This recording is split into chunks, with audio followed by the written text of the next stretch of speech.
엄마의 첫 심리 공부 15번째 제 책이 나왔습니다. 매년마다 이렇게 좀 한 권씩 쓰겠다라는 결심을 아직까지는 좀 잘 지키고 있습니다. 이 엄마의 첫 심리 공부, 이 책은요, 사실 처음에 의도하고 계획했던 그 제목은 아닙니다. 그러니까 컨셉이 조금 다른데요. 처음에 이 책을 이제 시작할 때 컨셉은 요 맨 아래쪽에 있죠. 엄마 마음이 편해지고 가족이 행복해지는 역설의 심리학. 사실 이 책의 처음 가제는 역설의 심리학이었습니다.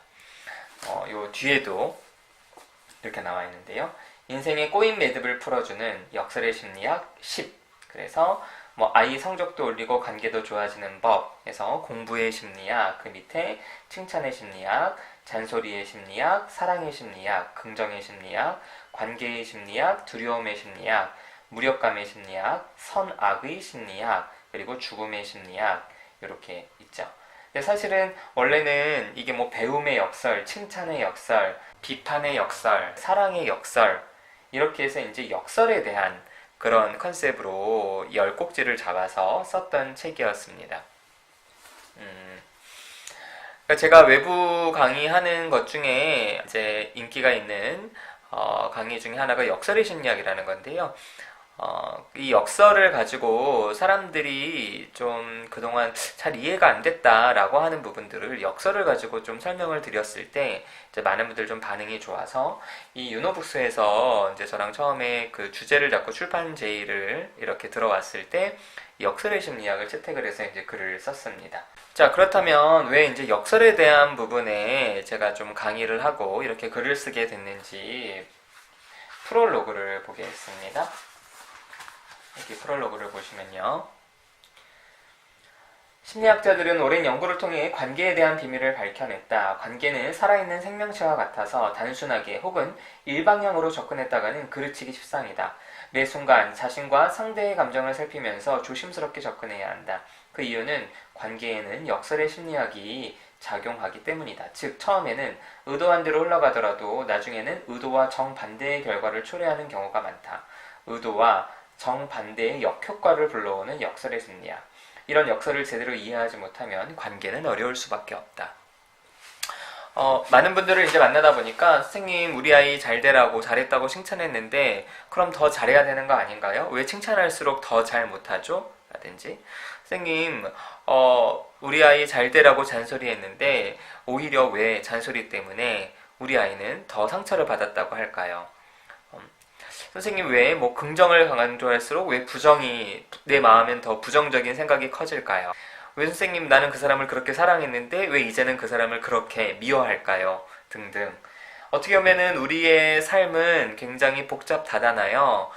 일방향적으로 접근했다가는 우리가 예상치 못한 결과를 초래할, 근데 예상치 못한 결과가 오히려 반대의 결과를 초래하는 경우들이 많습니다. 그래서 저는 이제 심리학의 여러 이론과 연구들을 가지고 역설이라는 키워드로 책을 쓰고 강의를 했는데요. 어쨌든 그 10가지 역설을 이제 원고로 완성해서 출판사에 이제 넘겨드렸더니 출판사에서는 이렇게 이제 컨셉을 좀 뽑아내셨어요. 처음에는 이거 왜 갑자기 또 엄마? 그러니까 제가 처음부터 이제 육아서를 쓴 게 아니기 때문에 처음에는 제목이 조금 좀 생뚱맞다 이렇게 느껴지기는 했는데 이 출판사에서 이 목차를 잡은 거를 보니까 나름대로 이해가 됐습니다. 실제로 이제 제 책에는 이 엄마, 부모, 이제 부부 이런 부분이 이제 많이 등장을 하는데요. 이 책에서는 제가 준 어떤 10가지 역설의 심리학을 가지고 이렇게 크게 파트 3개로 뽑았습니다. 첫 번째 파트는 성적표를 읽기 전에 아이 마음부터 읽어라. 그래서 자녀관계 편인데요. 자, 첫 번째 장은 아이 성적도 올리고 관계도 좋아지는 법. 그래서 공부의 심리학. 저는 이건 이제 배움의 역설이라고 했는데 여기에서 이렇게 좀 컨셉을 잡아봤고요. 두 번째는 칭찬은 고래를 춤추게 하지만 격려는 바다로 나가게 한다. 그래서 칭찬의 심리학. 저는 이제 칭찬의 역설. 요거를 이렇게 좀 바꿨더라고요. 그리고 잔소리에는 원래 사랑이 없다. 잔소리의 심리학. 그래서 비판의 역설. 이제 이렇게 좀 자녀 관계로 이렇게 좀 뽑아냈습니다. 실제로 제가 여기서 들었던 예들은 부모 자녀에 대한 예들을 들었기 때문에 충분히 이제 그럴 수 있겠다 싶고요. 자, 두 번째로는 이제 파트 2에서는 사랑으로 시작하고 우정으로 관계하라. 그래서 부부관계 편인데요. 자, 레슨 4에서는 사랑원의 분노로 바뀌는가. 제가 이제 사랑의 역설이라고 제목을 뽑았던 거를 사랑의 심리학이라고 하셨고, 레슨 5에서는 효과가 배가 되는 이제 긍정 사용법. 그래서 이제 긍정의 심리학, 제가 이제 긍정의 역설이라고 드렸던 부분들을 이렇게 잡으셨더라고요. 그리고 여섯 번째 레슨 6에서는 혼자서도 강한 사람이 되라. 그래서 이거는 함께의 역설, 이제 이런 개념이었는데, 여기에도 이제 결혼에 대한 이야기가 나오고 있습니다. 이렇게 이렇게 부부에 대한 부분들이 나와 있는 걸로 이렇게 좀 묶으셨더라고요. 그리고 파트 3에서는 어제의 내가 미래의 나는 아니다. 그래서 자아관계 편에서 회피의 역설을 두려움의 심리학, 그리고 통제의 역설을 이제 무력감의 심리학, 그리고 레슨 9에서는 착하게만 살아서는 안 되는 이유, 제가 이제 착함의 역설이라고 그랬는데 선악의 심리학 이렇게 뽑으셨고요.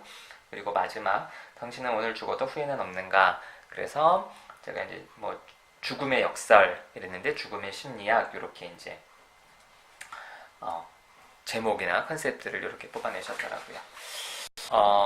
출판사에서는 이제 심리 일반으로 가면은 조금 특색이 없다. 사실 제가 그 역설의 심리학이라는 가제를 가지고 검색을 했을 때, 예전에 어떤 외국 사람이 이제 냈던 책 우리나라에 이제 번역돼서 역설의 심리학이라는 책이 있더라고요. 그래서 컨셉이 좀 바뀔 수도 있겠다 싶었는데, 그래서 이 엄마의 첫 심리 공부라는 타이틀로 나왔습니다. 제가 엄마의 첫 심리 공부, 이게 굉장히 좀 괜찮다 싶기도 해서, 근데 왠지 좀 혹시 이런 컨셉이 있지 않나 찾아봤더니, 역시나 이제 엄마의 첫 뭐뭐뭐 공부라는 그런 어떤 시리즈가 한 출판사에서 나온 시리즈는 아닌데, 이제 그런 이제 또 제목이 요즘에 출판 쪽에서 좀 많이 쓰는 그런 제목이더라고요.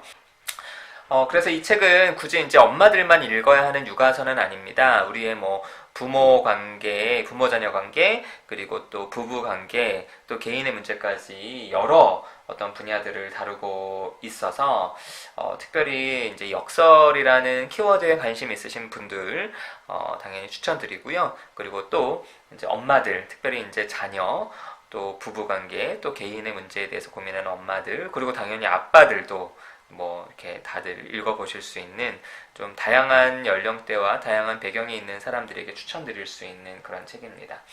우리의 삶이 내 맘처럼 이렇게 풀리지 않았을 때 분명히 우리의 삶에 있는 역설을 놓쳤기 때문일 수 있습니다. 그래서 우리의 삶에는 어떠한 역설이 있는지, 그 역설에 대한 부분에 관심 있으신 분들에게도 추천드립니다.